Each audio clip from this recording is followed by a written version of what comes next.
अस्सलाम वालेकुम। उम्मीद है आप सब खैरियत से होंगे। अच्छा जी, मार्केट ने आज एक दोबारा से एक नई करवट ली है, इसलिए मैं अपना व्यू अब लेटेस्ट जो भी मार्केट में लग रहा है वो मैं अपना व्यू शेयर कर लेता हूँ आप सबसे। बाज़ार फोर बल्कि 4 5 वीकली क्लोजिंग मार्केट ने जो है वो स्ट्रेट पॉजिटिव दी हैं। मार्केट ने एक अच्छा कमबैक किया उस लेवल से 42,800 से, और 46,200 अराउंड 250 अराउंड हाई भी बना। 46,100 इंडिकेट कर दिया था कि ये एक फड्डे वाला लेवल है। अच्छा, उसके बीच में जैसे बात 45,200 भी लॉन्ग टर्म में ही एक इम्पॉर्टेंट लेवल था और है। बाज़ार ने वीकली क्लोज 2 दफ़ा 45,200 के ऊपर ही दिया है, लेकिन आज मार्केट ने मूड क्यों चेंज किया? मैं इसके दो रीज़न्स आप लोगों से शेयर करता हूँ। दो रीज़न्स इसके हो सकते हैं और पॉसिबिलिटी है कि मार्केट ने इसीलिए अपना मूड चेंज किया। पहला तो लोकल देख लेते हैं। लोकल में जो बाज़ार ने ना मैं आज किया है, ये बाज़ार को उसी दिन कर देना चाहिए था जिस दिन हमने ये सुना कि हमारी गवर्नमेंट ने आईएमएफ से रिक्वेस्ट की है कि भाई 12 को नहीं, आप ऐसा करें कि रिव्यू जो है वो मंथ एंड पे ले जाएं। और ये जो बिल पास होने थे इन बिल को पास करने में इन्होंने इतना टाइम लगाया कि वो 12 जनवरी से इनको डेट आके खुद बढ़वानी पड़ी। खैर, अल्लाह का शुक्र है कि बिल पास हुए। मार्केट ने उसी वक्त रिएक्ट इसलिए नहीं किया क्योंकि ऑब्वियस बात है कि मार्केट आपकी एक्सपेक्टेशंस के ऊपर नहीं चलती कभी भी। जब जब वो ख़बर लोगों के सामने आई थी, लोगों ने थोड़ी देर के लिए उस बात को सोच लिया था कि बाज़ार इस पर रिएक्ट करेगा, लेकिन मार्केट ने इस चीज़ को इग्नोर किया उस वक्त। वो ट्रैप आज डिसाइड हुआ कि मार्केट ने उस वक्त रुक के ट्रैप किया। और रीज़न वही है कि अब जब आप 12 तारीख से उसको 28 पे ले गए हैं, तो ये जो अब बीच का टाइम पीरियड है, देखें इसमें कुछ नहीं होगा। इस बात को समझ लें एक बात। ये मैं बहुत बार रिपीट कर चुका, और अब मैं बहुत पहले से, मेरी 4 महीने 3 महीने पहले की वीडियोस उठाएं, कोई भी इन चीज़ों को हाईलाइट नहीं कर रहा। तो मैंने सबसे पहले ये चीज़ हाईलाइट की थी कि आईएमएफ अब सिर्फ एक पॉइंट पे बात करो, और अब हर आदमी यही कह रहा है। अब आप सबको पता है कि एक ही पॉइंट पे बात है। अब मुझे एक बात बताएं, ये जो बीच में मॉनेटरी पॉलिसी भी आनी है और 28 तारीख तक मार्केट ने सिर्फ खड़े ही रहना था, तो उससे बेहतर है कि बाजार जिगजैग कर ले, क्योंकि जैसे मैंने मॉनेटरी पॉलिसी की भी डिफरेंट एक्सपेक्टेशंस लोग लगा के बैठेंगे अब।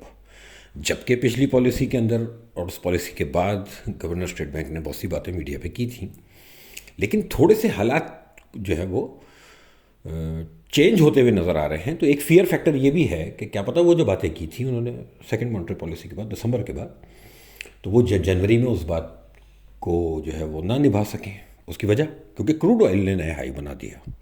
क्रूड ऑयल जितना शार्प नीचे गया था, एक होप थी कि इसका ये जो ट्रेंड है ये ब्रेक हो, लेकिन इंटरनेशनल लेवल पे कोई ना कोई एक चीज़ ऐसी हुई होगी ना जिसकी वजह से क्रूड ऑयल ने दोबारा बाउंस बैक किया है। क्रूड ऑयल जैसी कमोडिटी किन वक्तों में इस तरह रिएक्ट करती है? मैं पिछले 7 8 दिन से तो बहुत ज़्यादा फोकस होके ऑयल को फॉलो कर रहा हूँ।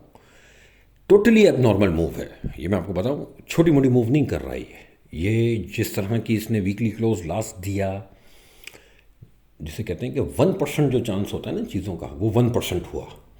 ठीक है, इस तरह की क्लोजिंग क्रूड ऑयल ने फ्राइडे की दी थी, और उसके बाद से जब से ये वीक स्टार्ट हुआ तब से इंटरनेशनल क्रूड ऑयल पे आप देखें कि एक वो बुल रन में दोबारा है और उसने नया हाई बनाया है।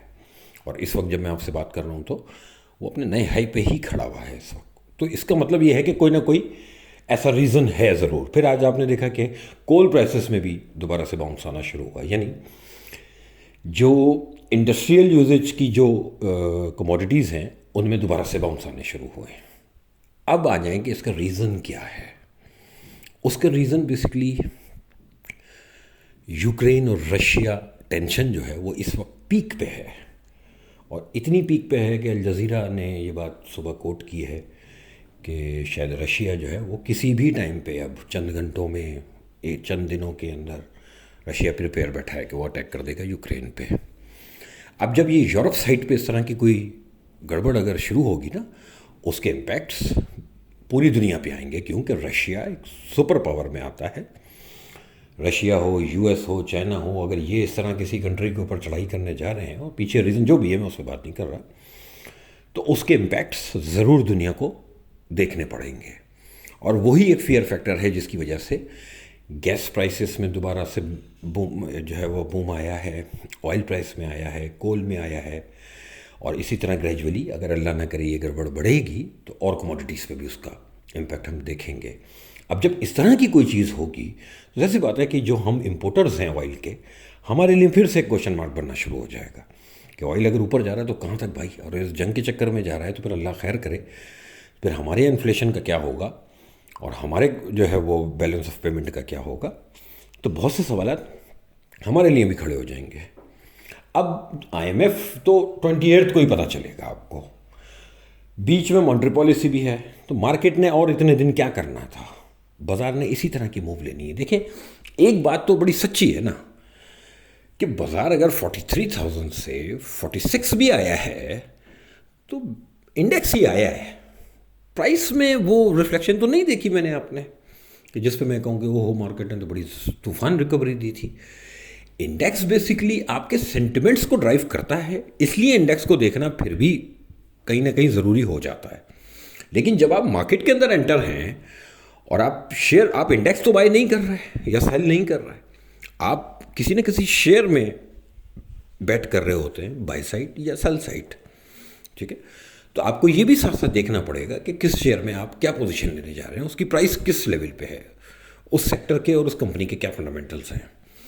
लेकिन जब किसी मैक्रो लेवल पे कोई गड़बड़ है तो उसके इम्पैक्ट्स फिर माइक्रो चीज़ों को बिल्कुल ढक देते हैं। आपकी मार्केट ने एक तो ये टाइम गुजारना था, ठीक है, 28 तारीख तक मॉनेटरी पॉलिसी और आईएमएफ। अब बाज़ार में इसी तरह की मूव फिलहाल रहेगी। बाज़ार ने लेवल ब्रेक कर दिया क्लियर, ठीक है। कल अल्लाह करे बाज़ार में दोबारा से बाउंस आए। अच्छा, आज जो आपकी मार्केट में हुआ है, तो अभी आप मेरे ऑडियो सुनने के बाद सब लोग जिनको इंटरेस्ट है ज़रा चेक तो करें। पूरा एशिया माइनस था आज across the board world stocks के अंदर सेल ऑफ है, और आज नहीं है, पिछले 4-5 दिन से वर्ल्ड स्टॉक्स में पैनिक मचा हुआ है इस बात का कि यूक्रेन, रशिया, यूएस, इन तीनों की आपस में जैसे कहते हैं ना कि बिल्कुल टेंशन इस वक्त पीक पे है, पीक पे। तो इस तरह का कोई अगर ख़बर हमें किसी दिन सुबह उठ के सुनने को मिल जाए कि रशिया ने अगर अटैक कर दिया है, तो ये सिर्फ ऐसा नहीं है कि कोई हम पे नहीं किया है तो इसलिए हम पे कुछ नहीं होगा, हम भी इस दुनिया का पार्ट हैं।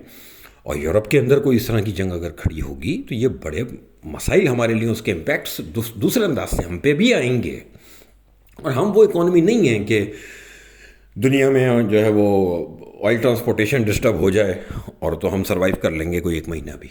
हम तो बिल्कुल भाई पहले ही जैसे कहते हैं ना कि तलवे पे लगे हुए लोग हैं। तो इसलिए हमारी मार्केट को भी इन चीज़ों पे सीरियस रिएक्ट करना है। बाज़ार में रीज़न ज़्यादा मार्केट आपकी क्यों टूट जाती है, क्योंकि आपकी मार्केट में बायर नहीं है, आपकी मार्केट में नया पैसा नहीं आएगा उस वक्त तक, एटलीस्ट उस वक्त तक जब तक आईएमएफ नहीं आ रहा। लेकिन अब ऐसी सिचुएशन में किसी कंपनी को, किसी फंड को या इंडिविजुअल को या बैंक को, किसी को भी, इंश्योरेंस को, किसी को भी अगर कोई माल अपना ऑफलोड करना है तो उसको तो करना है, बायर मिले ना मिले, तो वो प्राइस तो फिर ज़्यादा टूटेगी जब पीछे बायर नहीं होगा। लिवरेज बिल्कुल बंद रखें, कैश की चीज़ों को पड़ा रहने दें, क्योंकि ये जंग का होना पूरी दुनिया के लिए तबाही का बाइस बनेगा और बड़े शॉर्ट टर्म के अंदर उसके इम्पैक्ट्स पूरी दुनिया की स्टॉक्स के ऊपर नज़र आएंगे, हम पे भी फिर नज़र आएंगे। तो वो तो गड़बड़ है। तो नज़र किस पे रखनी है? एक तो ये जो इंटरनेशनल ऑयल प्राइस का बढ़ना है उसके रीज़न पे, उसका रीज़न जहन में रखें कि ये यूक्रेन रशिया टेंशन पे नज़र रखें, तो उसके इम्पैक्ट्स डेफिनेटली आपकी मार्केट पे आ जाएंगे। सेकंड, जब तक आईएमएफ नहीं आ रहा तब तक आप जितनी पॉजिटिव खबरें लगा लें, आप इस वक्त किसी भी कंपनी की बोर्ड मीटिंग करवा के उसका जो है ना बेहतरीन, उसकी हिस्ट्री का सबसे बड़ा डिविडेंड भी अनाउंस करवा के देख लें और उसकी जो है तूफ़ान किस्म की अर्निंग ईपीएस भी अनाउंस करवा के देख लें, तो भी वो शेयर परफॉर्म नहीं करेगा, क्योंकि ये है मैक्रो, हमारे यहाँ प्रॉब्लम है माइक्रो, ये है माइक्रो, हमारे यहाँ प्रॉब्लम है मैक्रो का। मैक्रो हमारा क्या है इस वक्त फोकस? आईएमएफ, हमें वो चाहिए, उसके लिए गवर्नमेंट बिल्कुल सुकून में बैठी है। 28 तारीख को हो जाएगा, फिर वज़ीर ख़जाना साहब वो कोविड भी हो गया, अल्लाह खैर रखे, 29 तारीख तक तो अल्लाह बाकी रखे इनको भाई, ठीक है। और इंशाल्लाह चीज़ें गड़बड़ हैं, कोई नई बात नहीं है, पैनिक वैनिक होने की ज़रूरत नहीं है। कैश की चीज़ों को पड़ा रहते हैं, अल्लाह मालिक है, ठीक है, कुछ नहीं हो रहा, बाजार थोड़ा बहुत तंग करेगा फिर ठीक हो जाएगा। आईएमएफ इंशाल्लाह हमें मिल जाएगा प्रोग्राम, और मैं होपफुल हूँ कि यूक्रेन रशिया वाला मामला भी सेटल होगा, इंशाल्लाह होगा।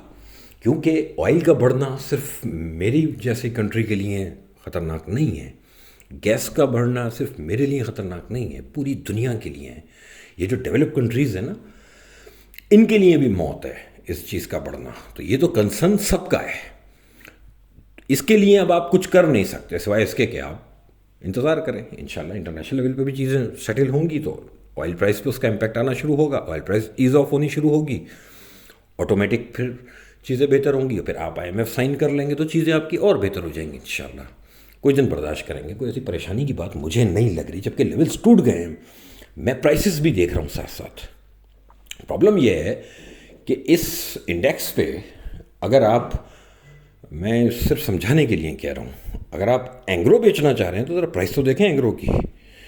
या अगर आप इसी तरह के जो बड़े बड़े आइटम आप सोचें, अब मैं नाम नहीं लेना चाह रहा हूँ, मैनिपुलेशन में आ जाएगी बात, इसलिए सब्र, घबराहट की ज़रूरत नहीं, जाने दे, बाजार जो कर रहा है समझ जाएगी बाजार में, मुझे कोई टेंशन की बात नहीं लग रही।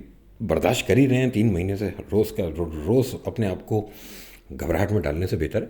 कुछ नहीं हुआ था, बाजार 2,500 पॉइंट 3,000 पॉइंट ऊपर आया है, बाजार में कुछ नहीं हुआ, तो इसको वापस भी जाने दो, नहीं जाएगा इंशाल्लाह, समझ जाएगी बाजार यहीं कहीं। Thank you.